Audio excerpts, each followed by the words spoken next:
tant que ay nit a ngi daanu di dee. la pression s'accumule. va s'accumuler sur lui.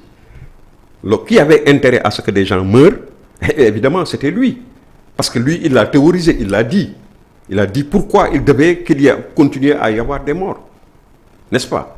wax jooju ñuy wax aussi ku dee sa yaay juraat tey dama soxla ay bakkan lañu soxla wuñu ay nit ñu toog ci salon dañu war a génn jaay seen bakkan, c'est lui qui l'a dit. Donc lui il a incité ba pare ñu jàpp ni am ñi nga xam ne par exemple am na ñu nga xam ne paaka moo leen rey dañ leen jam paaka. dafa nga ni ay forces de sécurité et de défense danañu dem di def corps à corps ak ay manifestants fan nga ko mës a gisee loolu moom kay dañuy taxaw ne ñee taxaw na la yooyu ay Chine la amee wala feneen mais ñun ci suñu force de défense et de sécurité amee wu ñu yet pour xeex fetal la ñu yore ak ay lacrymogènes. D'accord. Donc à distance la ñuy jëlanteeg manifestants yi.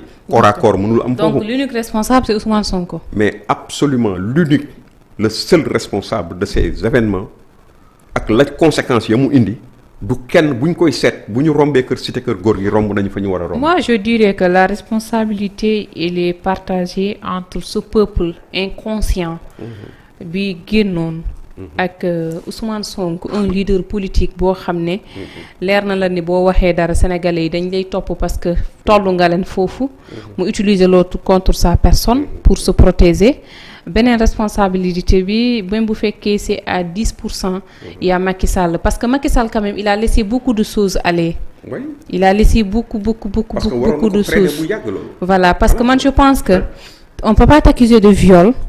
Justice soxla la sa justice réew nga ne dañ laa complot alors que yow yaa jóge sa kër dem fenn ba ñu tuumal la fa Macky Sall nekku fa ku bokk ak Macky Sall nekku fa donc loolu c'était aux Sénégalais de se dire non duñu dugg ci lii parce que li Abdou Nguer wax la rek ñaari nit ñoo tëju ci néeg di fo dugal ci Sénégalais yi ba ñu dee ci parce que première arrestation Ousmane Sonko je pense qu'il y avait 12 personnes yu ñàkk seen bakkan c'était je pense au mois de mars 2021 donc la responsabilité elle est partagée mais nag li ma ci metti mooy il y a de ces gens qui sont sur les plateaux ils disent pas la vérité ils font que manipuler parce que li Pape Gueye wax démb je pense Pape Kane li mu wax démb ca Walf nee na leen yéen boo leen toogee ne Macky Sall mooy responsable que Macky Sall dañ ko war a mën a atti waaye Macky Sall jugul pale rek yebal nit yi ne dem leen rey dafa am lu jiitu pourquoi loolu doo leen ko wax cette manipulation là il faut que ñu génn foofu cette responsabilité là munoo leen wax ba duñ ko partager. La responsabilité elle est partagée entre ce peuple inconscient bu dugg ci xeex alors que xeexoo troisième mandat xeexoo ceeb bu seer xeexoo dëwlin bu seer xeexoo courant bu yokk ak bu wàññeeku la nga doon xeex mooy que da nga jàpp ne dañuy faagaagal benn doomu aadama boo xamante ne moo toog ne diw dafa sàcc moo toog dem foo xam ne xëy na waru fa woon dem man je sais que si c'était à refaire Ousmane Sonko du waxaat lu mel noonu du defaat lu mel noonu parce que lii da koy topp durant toute sa carrière politique alors donc pour revenir au sujet naturellement c'est très normal et c'est humain que ay spéculation di am ñu naan Macron la ñi naan ñoom Mballo la ñoom waa le syndicat des chefs d'État loolu yëpp dégg nañ ko fi mais li am te wóor rek et mu nekk l'essentiel aujourd'hui man dama jàpp ni mooy il vaut mieux tard que jamais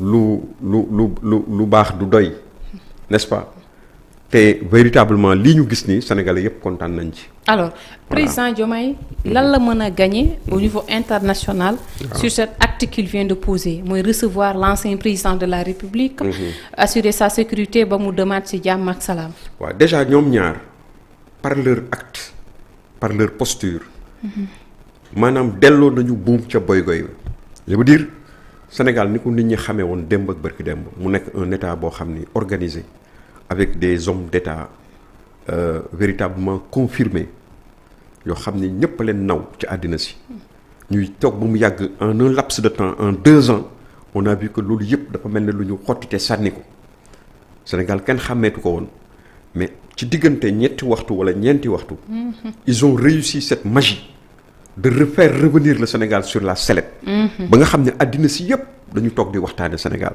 ci lu baax en bien et loolu véritablement amuñu seen fay ci loolu le mérite revient à tous les deux n'est-ce pas au président Macky Sall parce que mënoon na siisu mënoon na bañ mais bon de toute façon aux Nations Unies c'est pas parce que mon pays me soutient que je vais passer gagner, etc donc su ma naree gagné damay gagné su ma narul gagné du ma gagné. Et puis il y a d'autres perspectives qui s'offrent à moi. Il aurait pu le dire, n'est-ce pas? C'est vrai, ouais. téye ci li mu téye mais il a toujours montré que moom en tant que républicain en tant que sénégalais. qui se respecte.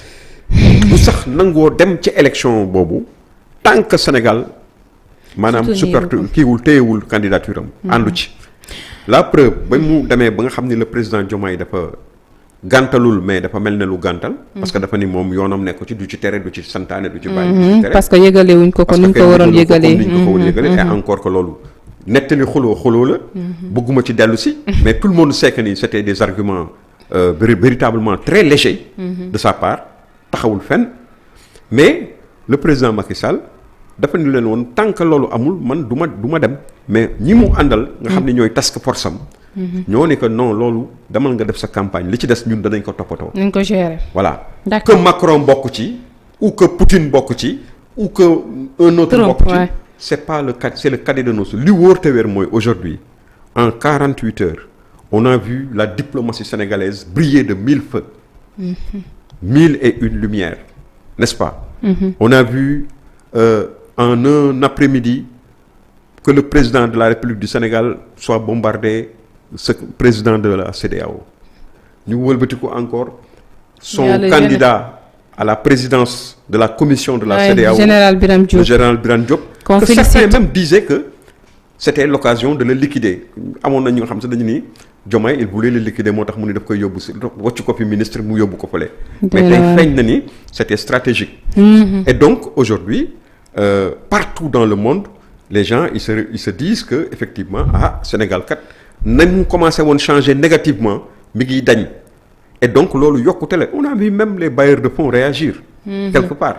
Oui, par anticipation on a vu ils ont annoncé qu'il y a 90 milliards si je me trompe pas. Il y a même 130 milliards de la Banque mondiale. xaaral damay wax lu ma wóor xaaral ku ma yóbbu lay bañ. ay naan Zeyna moo ko wax te Zeyna waxu ko je pense voilà mu ngi nii d'après Senweb.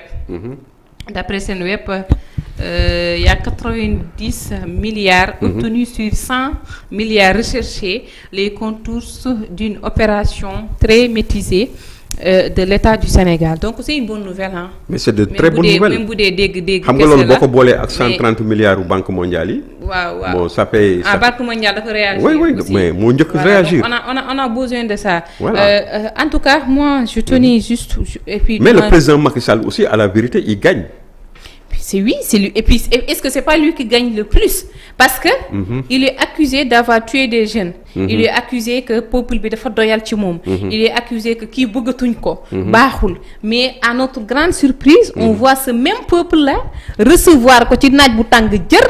taxaw fa. soli t-shirt soli casquette daw ak moom de Yoff. au palais. ay mag jëmm. ay magul jëmm man am na ñoo xamante ne finalement man maa taxawal oto bi ma yor. ma yóbbu ñoo xam ne sa âge la ñu yor koo xam ne nee na ma doxee na Géejawaay ba Yoff. waay am na ku jógee Karang ba Dakar. donc c'est ça donc en tout cas image la boo xamante ne nee naa man mbégte bi ma ci am mooy bi ma gisee président ak Ousmane Sonko ñoo fekk Macky ci palais bi vous vous rappelez de ces images là bi ñu solee woon seen lu bëla li di bëla sur du bëla ñu ñëw fekk ci Macky Sall donc image boobu noonu mbégte bi sénégalais yi amoon gis ni jàmm dellu si na après cette loi d'amnistie on a vu les mêmes images et puis on a eu le même ressentiment alors donc je pense que c'est président Bassirou Diomaye Faye qui gagne plus parce que il vient de marquer quelque chose boo xamante ne au niveau mondial et au niveau international dinañ ko gën a mën a bàyyi xel waaw xam nga moom il en avait grandement besoin ça c'est un fait parce que tamit bu fekkee ni réew doo ci nekkee te réew mi confiance amu ci ñi nga xam ne ñoom nga seqal ci àddina wan nañ la gannaaw boo xam ne ñaari atu yàlla ak lu topp ak juróom benn weer gisatuloo kenn ci koo xam ni am na taxawaay ci àddina pour mën la dimbali ci wàllu koom-koom ñëpp wan nañ la ginnaaw ndax kàddu yoo xam ni jib na fi muy l'histoire de cette histoire de dette cachée donc bu fekkee am nga opportunité boobu moo tax loolu moo lay wan ne la gis na le président Macky Sall en réalité Zeyna c'est un grand fédérateur c'est quelqu'un qui aime le Sénégal parce que imagine toi loolu bu fekkoon xam nga mënoon na ñàkk comme ni ma ko waxee léegi mais le fait que mu ñëw mu sol dàllam ne pour jëmmal affaire boobu c'est vrai que il y gagne parce que day ñëw am soutien au Sénégal de manière claire nette et précise. Et puis c'est mais loolu soutien bu Sénégal boobu taxul mu gagné. xam nga problème bi mooy loolu. mais Sénégal moom par contre daf ciy suqaliku parce que Sénégal day rek nekkaat benn dëkk bu fréquentable n'est-ce pas où il y a un président de la République boo xam ni lañ ko doon tuumaal ay nitam naan amul caractère ak yorewul réew mi tey day leer ni moom moo yore réew mi matewu ko donc moo tax quelques heures après il a bénéficié de la confiance de ses pairs au niveau confédéral. Il a été élu, voilà, au niveau de la confédération. Alors, je pense que c'était une réponse pour dire que Sénégal c'est toujours un pays de la paix, un pays de démocratie, donc je pense que de valeur. Voilà, donc je pense que loolu bokk na ci li tax le choix de président Bassirou Diomaye Diakhar Faye. Mais nag dëgg fa yàlla da doon ñaaw, ñu ne Macky Sall est élu secrétaire général